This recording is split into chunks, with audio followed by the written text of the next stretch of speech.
It's a crisp, cold fall morning here on Leftfield Farm. I thought maybe today I would do a video about our chickens. Back in the beginning of this summer, we picked up 4 young pullets, and I had posted at that time on Instagram that really nothing makes a piece of property transition to feeling like a farm quite like chickens do. Now, I do realize that if you actually got a cow or a pig or sheep or something, it would feel pretty farmy. But for us, for me, chickens are the first thing that made this feel like it wasn't just recreational property with a big garden. So I thought that today would be a good day to just give you a little tour of the chicken coop and the setup and how we manage and maintain our birds.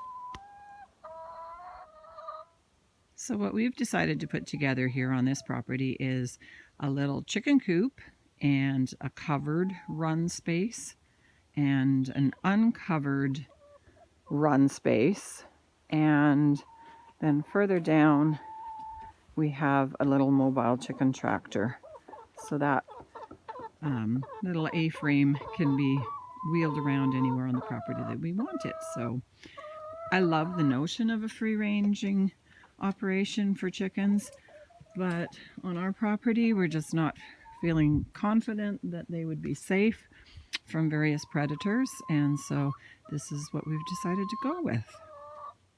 Okay, the ladies are going to be probably quite loud, but let's see if we can do this. This little yellow section is their chicken coop, and that's where their nesting boxes are. It's where they go in at night to roost, and it's a safe space for them. So it was originally built many years ago when our youngest son was quite a bit younger and quite small. And so it really was built for a little boy to maneuver around. If we were to build a new one, we'd probably do it a bit differently. But it does work. It works quite well. So on the outside here, we have their nesting box access. The little bar just helps to keep predators from being able to maneuver their way in. There's 2 nesting boxes, and there's a chicken. I'll come around the other way and show you. There used to be a 3rd nesting box, but we use it just to store oyster shell and things like that in, and as well this area up here pulls out, and we use that for tarps and egg cartons, things like that, as well as there's another little vent area. If it gets really hot in the summer, we can leave that open. The vent is screened to keep them safe, and it gives them a bit more air. And then on the back side of the coop is another little hatch that you use to get in and to clean it out. It's a bit tight for a full-size person. It works perfectly for an 8-year-old, but there we got some chickens stealing the camera. Anyway, there's the back side of their nesting boxes. There's a bar that they can go up onto and roost at night, and another vent that's screened in to give them air and keep them safe, and the little hatch that they come up. So we open this back end, and then you can just reach in and clean up the poop. No, you can't come out. You can't come out. Back up, girly bird. And so that's the inside of the chicken coop.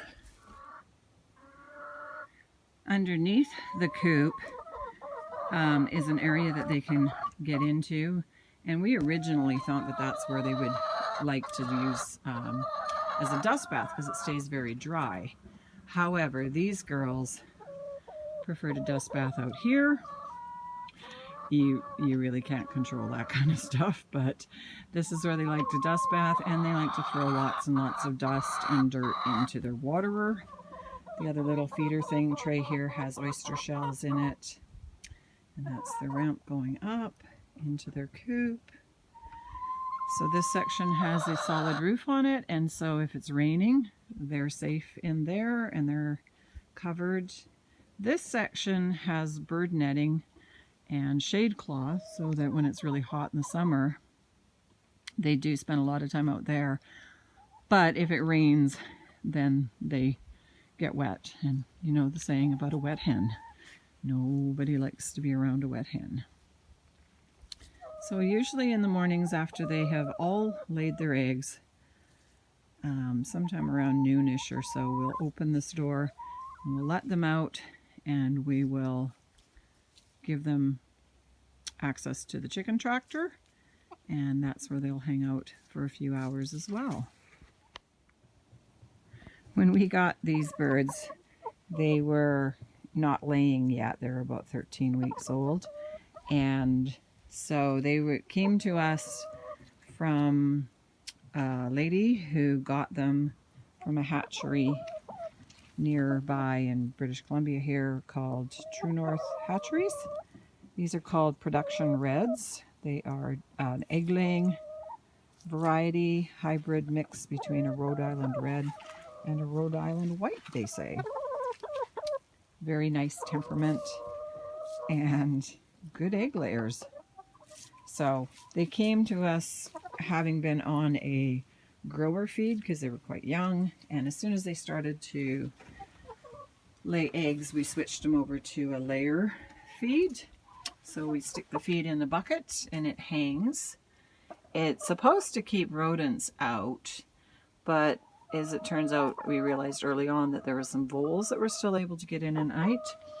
So we decided to unhook it from there at night, and I'll show you up into the loft here. Rafters, there's a little hook, so we hang it up there at night time, and that seems to keep any sort of rodent out. And then in here they've got the metal watering can, a little tray with some grit, or actually no, oyster shell.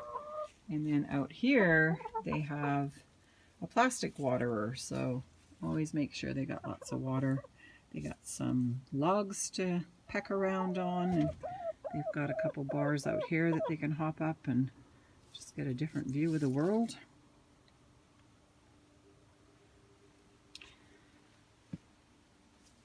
Primarily they get their grain chicken feed. They also get access to grass with weeds and bugs, and then as a treat we'll give them a soaked wheat berry and some of our cover crop grains, and that's what they eat. I don't do chicken scratch for them. They get lots of garden scraps and kitchen scraps, and they seem pretty pretty healthy and happy. I guess the other thing that we do is at nighttime, as soon as it gets dark, they just take themselves up and they get into the coop and up onto the nesting bar. And then when we're ready for bed, we'll generally come down and we just unhook this little hatch and let it drop down and snap into place. She's demonstrating. And that keeps predators from being able to get into where they are at night. And then we'll pick up the feeder and hang that up as well. And then this space has a door in it. So if we're going to go out of town and leave them for the day, and I have any reason to worry about predators, then we will close this door so that they have to stay in that space. But the door closing, it's just a little more predator proof in that area. So it's not a lot of room, but there is only 4 birds, and it's a lot more room than a caged chicken has. So they're safe, they got space, and they only get locked in there once in a blue moon when we're heading away. Good. Okay, so it's just about noon. All 4 chickens have laid an egg, and we've had a lot of rain lately, which is why their run is so wet. So it's dried up, the sun is trying to poke through, so now is a good time to get them out and put them into the chicken tractor. So, no, I'm not the one with the treats. So usually just a bucket of treats is all it takes to kind of guide them along. And some slow pokes.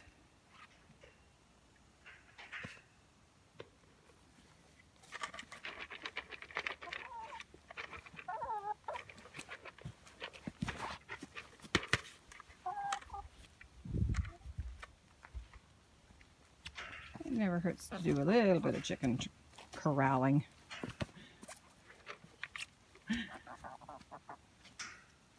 Go, Isabel, go.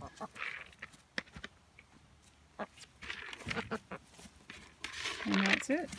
Just like that. They're on a nice fresh piece of ground with lots of weeds, lots of bugs, lots of grasses.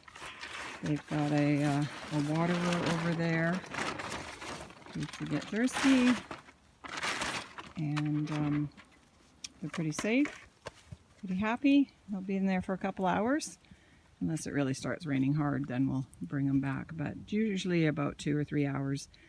We'll move it a couple times, and then they'll be ready to head back into their coop. All right, have fun, girls. Okay, sometimes the birds stay out for quite a long time, but other times it starts to rain, or in this case, hail. And they really don't enjoy that much. So, come on, girlies. Come on, this way. This way.